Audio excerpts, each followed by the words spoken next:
আশা করি ভিডিওটা শেষ পর্যন্ত দেখবেন, তাহলে বুঝতে পারবেন মানুষ যখন একটা সম্পর্ক ভাঙতে চায় তখন কতই না অজুহাত দেখাতে পারে।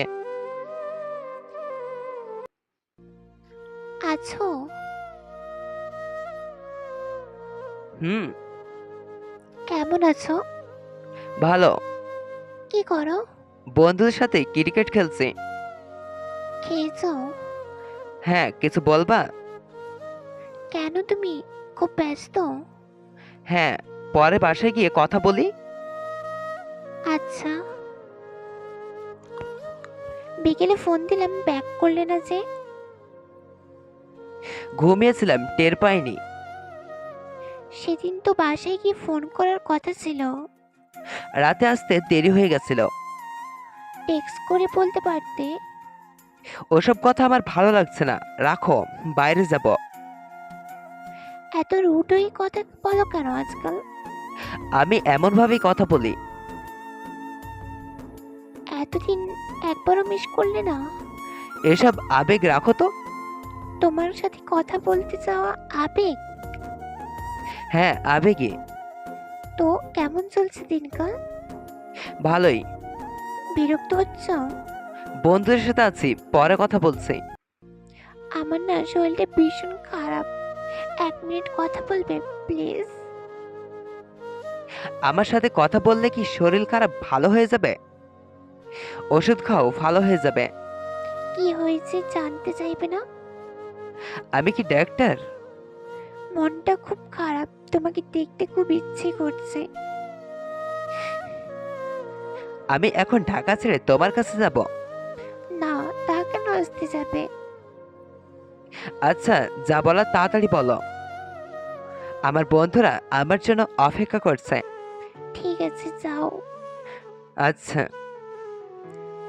মেয়েটা কেঁদে কেঁদে বালিশ ভিজিয়ে তার আবেগগুলোকে বিসর্জন করতে থাকে, আর এদিকে ছেলেটি বন্ধুদের সাথে আনন্দ করতে থাকে।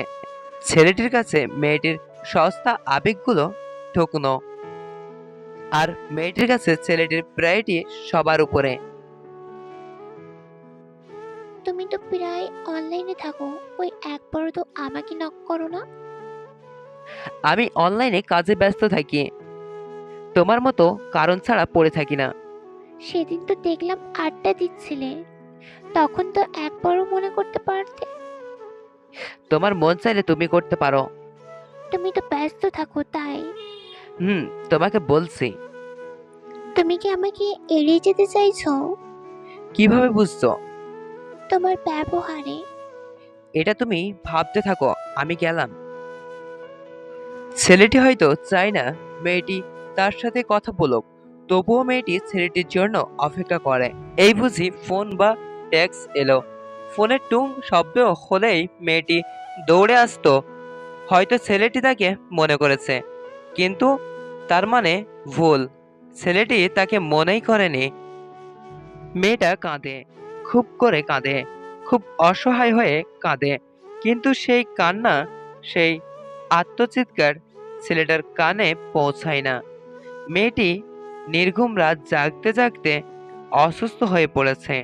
পুরো পৃথিবীটা দুর্বল মনে হয় তার। মেয়েটার বান্ধবীরা রিলেশন করে, মেয়েটা তার বান্ধবীদেরকেও দেখে, তারা কত কেয়ার, কত শেয়ার, প্রতি মুহূর্ত মনে হয়। খাওয়ানোর আগে ফোন দিয়ে জানতে চায় সে খেয়েছে কিনা। মেয়েটি এসব দেখে কাঁদে, আফসোস করে। সেও চায় কেউ তাকে কেয়ার করুক, কেউ তাকে ভালোবাসুক। মেয়েটি অসহায়ের মতো কাঁদে, অথচ মেয়েটিকে ছেলেটি কেমন আছো বলে একবারও টেক্সট করে না। মেয়েটি আর অবহেলা পেতে চায় না, তাই সে সিদ্ধান্ত নিল তার জীবন রাখতে চায় না, কিন্তু মরে যাওয়ার আগে ছেলেটিকে বলল। আমি তোমাকে ভীষণভাবে ভালোবাসি। জানো, আমার মতো করে কেউ তোমাকে ভালোবাসতে পারবে না। হুম, জানি। ভালো থেকো। এমন করে কথা কেন বলছো? কিছু খেয়েছো? হুম, ঘুমের ওষুধ খেয়েছি। কয়টা? 8টা। সমস্যা নাই, 8টা খেলে কেউ মরবে না। তুমি কি আমার মৃত্যু কামনা করছো? নেশাখোরদের বেঁচে থাকার কোনো মানেই হয় না। নেশাটা তোমার জন্যই করছি। তোমাকে ভালোবাসি, তাই নেশা করছি। যে নিজেকে ভালোবাসতে জানে না সে অপরকে কি ভালোবাসবে? আমি চাই আমাকে কোনো সুস্থ মানুষ ভালোবাসুক, কোনো অসুস্থ মেন্টাল নয়। আর কেউ ভালোবাসি বলবে না। মেয়েটি আবারও কাঁদে। হয়তো কিছু আশা করেছিল ছেলেটির থেকে। মন খারাপের সময় ছেলেটিকে পাশে পাবে, তাকে হিসেবে, তাকে 1 মিনিট হলেও মনে করবে, সবার সামনে তাকে ভালোবাসি বলবে। কিন্তু না, ছেলেটা কখনো মেয়েটিকে কারো সামনে আনতে চায়নি, 1 মিনিটও সময় দিতে চায়নি। এইভাবেই দিন চলে যেত দুজনের। আজকাল মেয়েটাও আর ছেলেটার কথা ভেবে কাঁদে না, তার থেকে আর কোনো কিছুই আশা করে না। বেশ মানিয়ে গুছিয়ে নিয়েছে নিজেকে।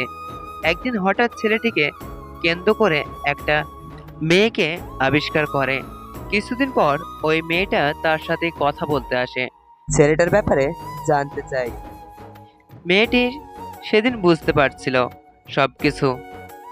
এতদিন ছেলেটি তাকে অপশনে রেখেছিল, তবুও মেয়েটা ছেলেটার কোনো কথা বলেনি, কারণ ছেলেটা তাকে কখনো কারো সামনে ভালোবাসার দাবি নিয়ে আসেনি। তবে ওই মেয়েটা বলেছিল তারা দুজন দুজনকে খুব ভালোবাসে। এরপরে মেয়েটি একটা ছোট্ট দীর্ঘ শ্বাস নিয়ে মুচকি হাসি দিয়ে নিজেকে বলল, মানুষ কত যে বোকা হয় সেটা নিজেকে না দেখলে বিশ্বাস হতো না। এখানে একটা কথাই বলার আছে, যে ভালোবাসতে পারবেন না তাহলে ভালোবাসার সম্পর্কে জড়ানোটা দরকার নেই। অবহেলা করে পবিত্র হৃদয়টাকে নষ্ট করার কি দরকার? ভালোবাসুন, ভালো থাকবেন। অবহেলা করে বা কারো ভালোবাসা নিয়ে খেলা করে নিজেকে বড় ভাবার দরকার নেই। খুব দীর্ঘ এমন দিন আসবে, সেদিন আপনিও কারো অবহেলার পথ হবেন। কেউ আপনার ভালোবাসা নিয়ে খেলবে। তাই ভালোবাসতে শিখুন। ভালোবাসার বিনিময়ে ভালোবাসা পাবেন, আর কষ্টের বিনিময়ে কষ্ট। তো হ্যালো বন্ধুরা, আমাদের এই গল্পটা শুনতে আপনাদেরকে কেমন লেগেছে অবশ্যই কমেন্ট করে জানাবেন। ভালো থাকবেন সকলে। আল্লাহ হাফেজ।